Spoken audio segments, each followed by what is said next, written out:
This is me. And this is my hardcore Iron Woman. They're both pretty well progressed, but they're not enough. I need something more. Something so ridiculously challenging that I'll be putting my head through a wall in short order. So I've decided to create this series, a challenge series. A hardcore Iron Man with one prayer and one magic. In other words, an atheist muggle. This is gonna be fun. I don't know why I'm standing at the Chaos Altar. It's not like I'm gonna be able to use the bloody thing. This is a good place to start series 69 mining. Fun, I said. I forgot the extent of the low-level grinding I'm gonna have to go through to get to the good stuff.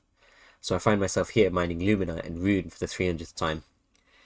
Anyway, there are many different pures and account locks that people apply to themselves when playing RuneScape 3.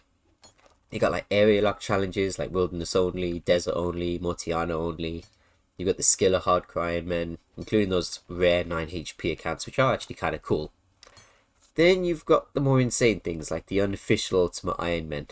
Now, those guys, they're nuts. I don't even need to explain how crazy and impossible that is. For anybody that doesn't know what an Ultimate Iron Man is, it's an old school game mode where the bankers basically give you the silent treatment.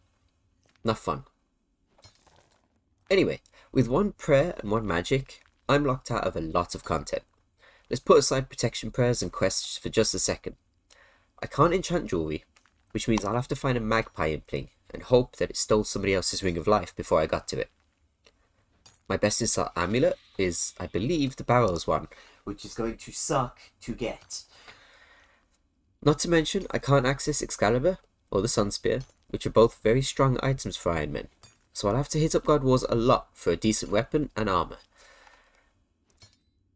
I also can't alch anything for gold until invention is unlocked. So I'm going to be a peasant for a long portion of the series. I'm unable to do the fight kiln due to it being quest locked. It has a magic requirement, you see. That being beside the point, I'll have to kill Jad without protection prayers, which is also going to be a good video, I'm sure.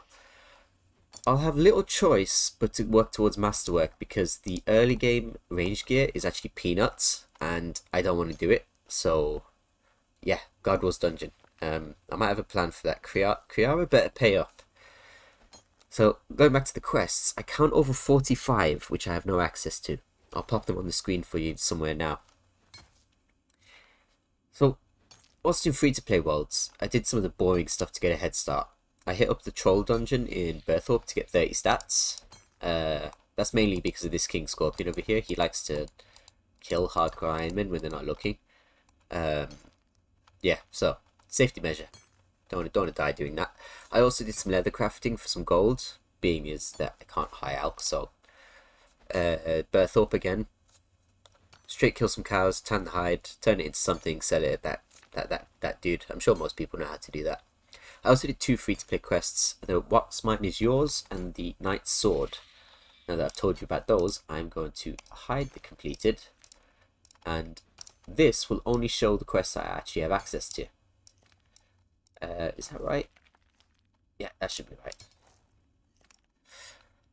So, I figure I'll try to grind to 90 mining, and that will unlock ports, and along with that, probably 90 smithing. It's going to take a little while, so I'll cut in a little time lapse here for you guys.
Okay, 90 mining in free-to-play might have been a bit of a stretch, so I've thrown a band onto this account, and I went over here to Nestroth because I want to go to do some dungeoneering. So all I did is I spoke to this guy. I want to block some XP from specific skills. You see magic and prayer is blocked. So hopefully, barring any low IQ moments for me, I should remain 1 magic and 1 prayer. So yeah, the reason I'm going dungeoneering is because there are some resource dungeons with deposit boxes and rocks that I need. Yeah, so I'm gonna go try and bang out like 45 dungeoneering.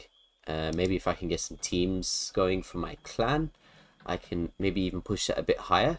Not only that, there were some juicy rewards from the token shop, which would be great because a chaotic sword, for example, or rapier, I think, one of the two, it'd be very, very useful early on.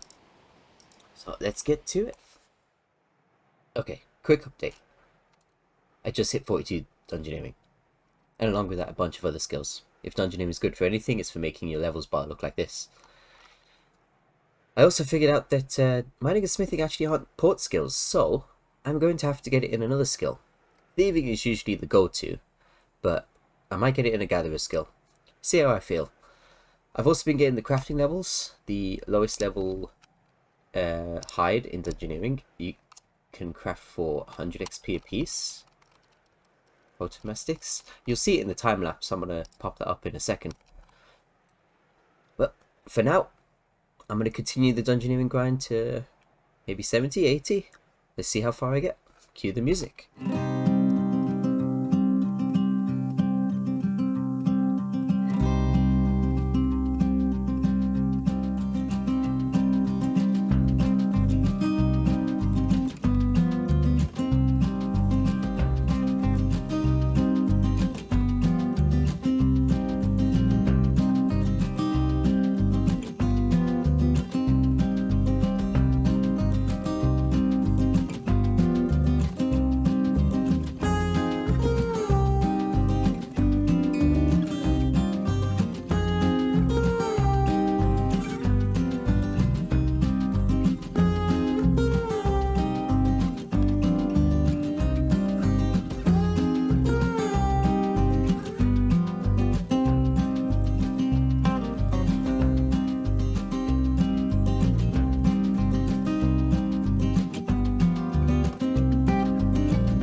To stop the dungeoneering for just a second to come over here and do the evil Bloodwood Tree event.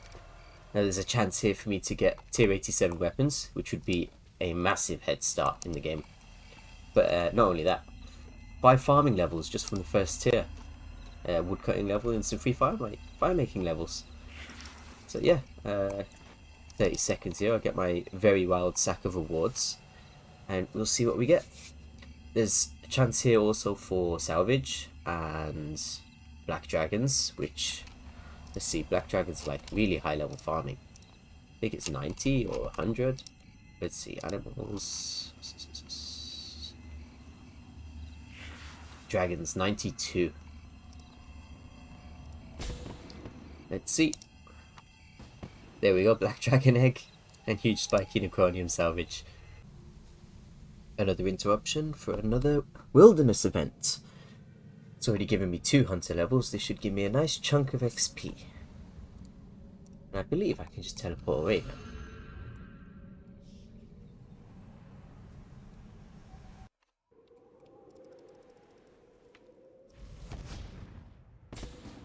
Boom, level 8. Easy peasy. It does feel good to log into the evil Bloodwood Tree. Once again, I got myself another 4 farming levels. Easy XP. I only need to get to 17 and then I can start using the beehives, which is also really fast farming XP. So I'll be breeding dragons in no time. No time at all. It's another 2 fire making levels as well. And we just hit the 700 total level milestone. Let's see what we get from these rewards. By criminal bolts, we will be using those. Ruby chalice. Okay, actually this is really good. Because I can now take this to... Can I take it to Nastroth? It's either Nastroth in Lumbridge or Mandrith in Deep Wilderness. And I can sell this to them instead of high alking it. It should be 500k, I think. Let's have a quick look.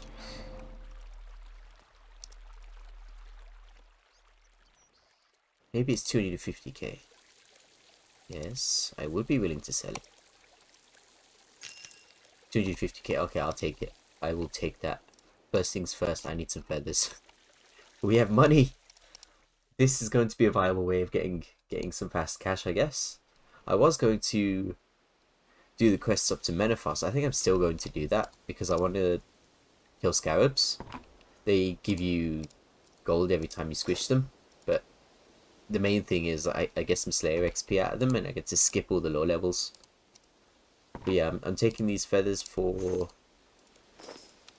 early fletching experience. I'm making headless arrows. I'll be using a lot of arrows and then potentially bolts. And then we're going to move on to doing some Slayer. We've still got 2 more dungeoneering levels to go. My target's 75. And that will unlock the Alcarid mine. I managed to get myself to 75 dungeoneering.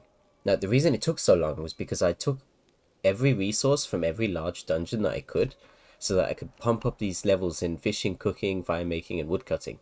Now the reason I want the fishing levels, that would be because I need to get desert souls. I don't want to have any crap tier food, so the first thing I'm going to do is get to Menethos, start harvesting those, and then we'll be using those to kill scarabs, and then we'll be going straight into Slayer. We've got some extra crafting levels up to 48 now, so I think I can make the farming urns. Yes, plain farming urns. I can start making those, and that will catalyst with the beehives and get us some easy farming levels, so I don't have to do the low level stuff once again. I'll be planting watermelons as soon as possible. We got to get those numbers up. So I'll give you a quick update on the long-term goals. There's 2 of them at the moment. We need to get to 65 Hunter. That'll be for finding a magpie impling, because Ring of Life is a must. And the reason I need to get that first is because I want to go to Kriara and Ziliana. Now, it's either those 2 or Barrows. The reason I'm leaving Barrows second is because I actually found out that there's a necklace better than the Amulet of the Forsaken, and that's the Brawler's Knockout necklace, which, depending on the style that you go for, offers a plus 44 strength bonus in either strength or ranged, whichever one I decide to go for. I will eventually take both. But we get them by going Godwall's Dungeon and purchasing one of these Chaotic Remnants. But that's not what I'm buying right now. Right now, I've just about got enough tokens to buy a Charming Imp, which I will do there. Summoning 21. Okay, we will come back for the Charming Imp. But we will be taking the Gem Bag and the Gem Bag upgrade. And that's Stolen Hearts done. Next up, Diamond in the Rough. But with that, I'm out of time for this one.